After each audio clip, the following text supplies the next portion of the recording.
Being at the memorial service for Charlie yesterday was one of the most impactful, meaningful days, moments of my life. I've never experienced anything like that. It was spiritual, it was political, it was deeply meaningful, like deeply, deeply meaningful. And we're going to show you some of the speeches, of course, but just to be there, and I was right up front with all the usual cast of characters, and just looking in people's eyes and saying hello to people. And there were tears, there were laughs, there was pain, there was joy. It was extraordinary. And there were about 100,000 people that packed the stadium.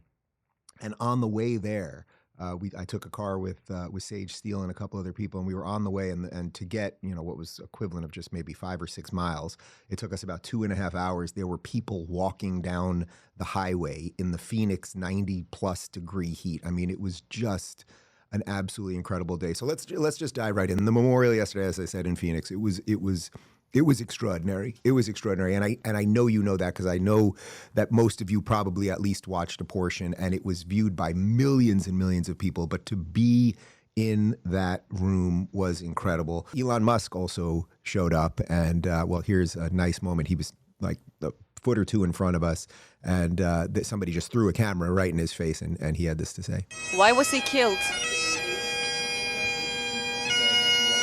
He was killed because his words made a difference, because he was showing people the light, and he was killed by the dark. Thank you, sir.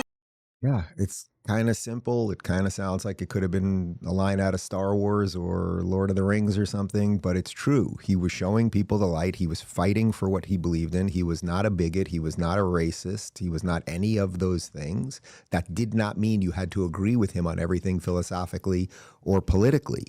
But he was going and doing the thing, as I keep saying, he was doing the thing that we all say we're supposed to do. You're supposed to reach out to the other side. You're supposed to break bread with people you don't like, blah, blah, blah, blah, blah.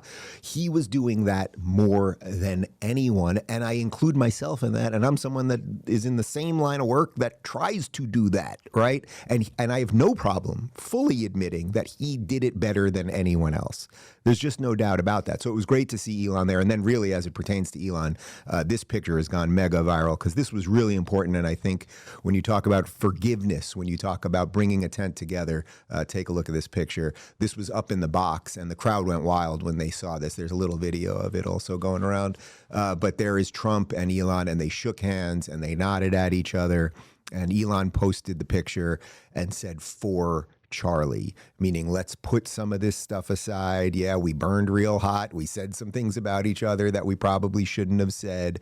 But if they can come back together, wouldn't that be, guys, wouldn't that be it? Wouldn't that be the great legacy of Charlie Kirk, is that he was able to get people that maybe were buddies, then had a falling out, or maybe always were kind of on opposite sides, but didn't really hate each other. Whatever it is, if the legacy is we're all a little bit better right now because of Charlie, then Charlie, it was a life well worth living, which it undoubtedly was.